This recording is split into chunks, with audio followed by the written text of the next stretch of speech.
Welcome back everyone. Well, I'm real excited about this one today. We're going to call this the Progressive Insanity of Knife Collecting Part 2. It's going to be a follow-up of the Apostle P's video. It is worth the watch for sure, and I think a lot of us can relate to what he's talking about in that video. Here I'm going to share pretty much my journey of knives over the years, and it's going to be a little different take on his, where he's talking about maybe price points evolving and changing, what you're comfortable paying for a knife and how that evolves and how it can get insane. Today I'm going to talk about kind of my first knife and just how it's changed, what I want in a knife, and just how I've grown over the years. And what you see before you here is my first ever knife that I received as a boy from my grandfather. I think I was around the age of 10 when I received it, and it's this hawkbill. There's nothing really too special about it other than the sentimental aspect of this knife. What drew this knife to me obviously was that blade shape, that hawkbill pattern. I was just thinking, man, that is gnarly, and I just loved it. So I carried it. I actually carried this knife quite a bit as a boy, and hung on to it because of that sentimental attachment. And about a year after my grandfather passed away, sadly, he was a knife collector. He had glass cases full of knives. My mother and grandmother said that I could choose one knife out of his collection and keep as a memento to remember my granddad. So this was the knife I chose. It is a bear and bull Soligen. It's a Congress pattern, has 4 blades, and really what drew me to this knife was the fact that it had 4 blades. And I was, I was about 11 at the time, and I just thought it was cool that it had 4 blades in one knife. Made in Germany also, that was another thing that just initially drew me to this knife. I haven't really carried it much. It's more been a safe queen, if you will. But I do carry it from time to time, special occasions. And I sent it to the Apostle P a while back, and he basically resharpened it and kind of cleaned it up and gave it some TLC that it was needing. So a lot of time passes by, mostly through the 90s. I would have basically a cheap knife and just use it up until it was non-usable, just wear the thing out and then replace it with a new knife.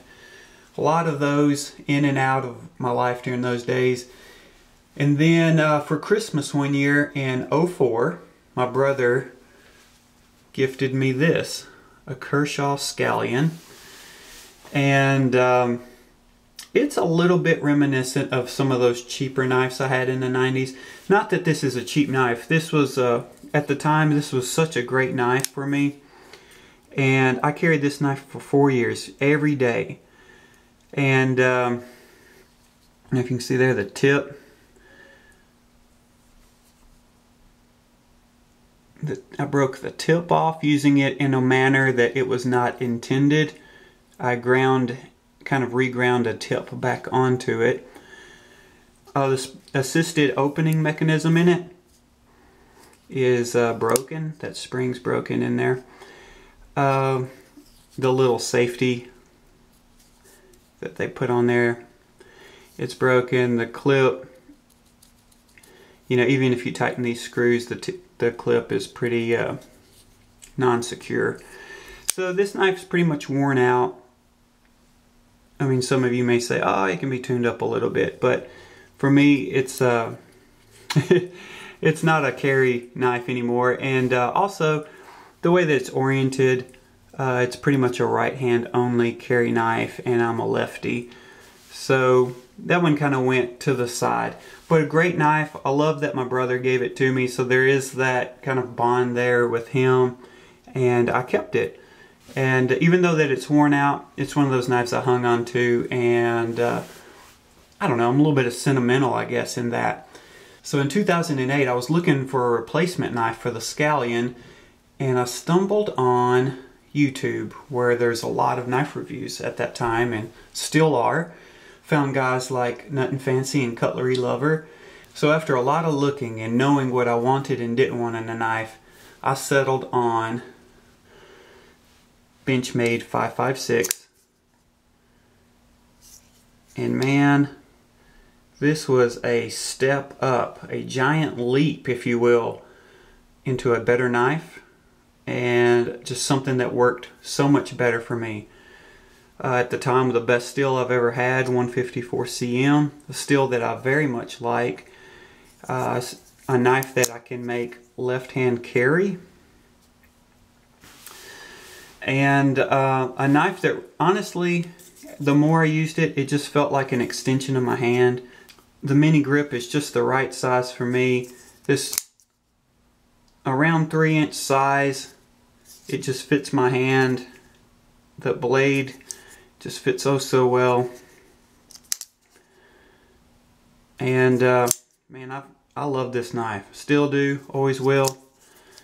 Probably after a review that I saw of Nothing Fancy, which led me to the Cadet, and that's going to be our 5th knife here. You know, what I thought would just be like a nostalgic trinket, just an old Swiss Army knife basically. I thought, you know what, for that price, around the $30 mark, why not?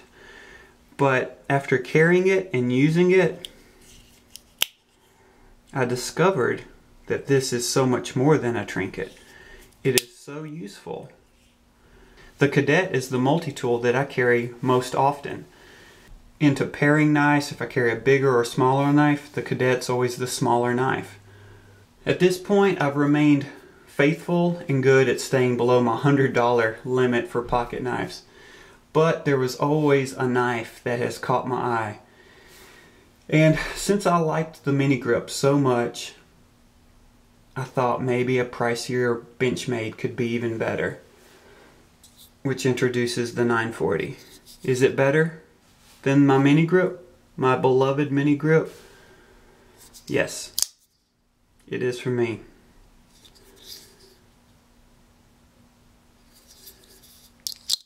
It hits all the sweet spots on size, weight, and to top it off, it comes in my favorite color, green. You get such a great length blade there in such a trim package. Dimensionally, this knife for me, I like thin knives this way. So basically when they're in my pocket, my hand can go in and out of the pocket without a lot of interference from a clunky knife there. I don't care so much as the dimension being thick here, not even really how long it is, but this is the main one for me. I need a thin knife from the back to the top, if you will, and that does it so well. And just love the 940. Can't say enough good about that one. Even though it was more than my $100 limit, it was money well spent. By this point, I knew that I really like blades that were around 3 inches in size. And there was this knife that I had been looking at for such a long time, but it was just too big, and so I was just going to say no to it. Well, eventually they come out with a smaller version, and it was just the right size. And that knife is the Rat 2. What's so great about this knife is dimensionally it hit all those sweet spots again for me around a 3-inch blade. You can do left or right carry, tip up, tip down. This one actually has some custom linen micarta scales that toadstkr made, and I'll put a link for his channel in the description also of this video if you want to check out that. But the knife is so dang affordable, I thought, you know what, I'll make this knife a little bit more interesting and get some custom scales for it. Again, green's my favorite color. This is a green linen micarta, so it's a little bit more of a drab green, but you know, interesting nonetheless. Yeah, for around 30 bucks, much like the Cadet, 2 super knives. You just get a lot of bang for your buck out of those knives. Okay, and this brings us to our last knife. And if you've been around knife talk for any amount of time, this knife is bound to come up. It is the Chris Reeve Sabenza.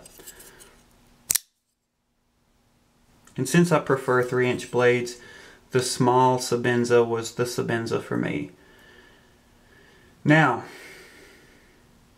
there's a lot to say for me stepping up to buy one of these. A lot. Mainly price. It is well north of my $100 limit, and I only broke that rule this time, and it was worth it that time for sure. But this is quite a bit more than $100. Also, with my history of knives, my use them up until you kind of wear them out and then replace them. I already had some really great knives. Not the scallion, but the mini grip. I mean, I carried this knife, gosh, used it nearly daily for 3 years. It hardly shows anywhere except for some paint missing on the clip. This thing is still a razor sharp workhorse. And the 940, Cadet, Rat, all these knives are still performing in peak condition. So why spend more than I like to spend, especially when I have knives that are already working so well for me? Well, there was just this admiration and appreciation of this.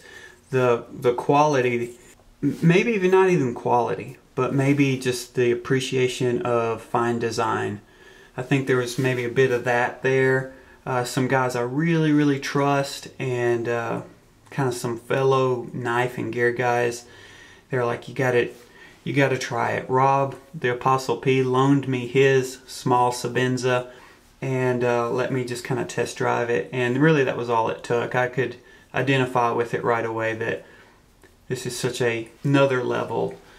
So I sold a couple of knives to help justify the purchase, and got there money-wise. It wasn't really coming up with the money. It was is a knife worth that? It was that thing. Do you spend that much on one thing? So that's where I was. But this is still new to me. So there's a little bit of a excitement because it's new. But, and it's early to say, but dare I say it, worth the money. So those are my 8 knives, my journey of knives, if you will. If you like this video, you want to maybe create your own, maybe create a part 3, part 4, add a comment here in the video with a link on your YouTube page. I'd be happy to kind of share this and keep this conversation going. Fun topic. As always, thanks for watching, guys, and take care.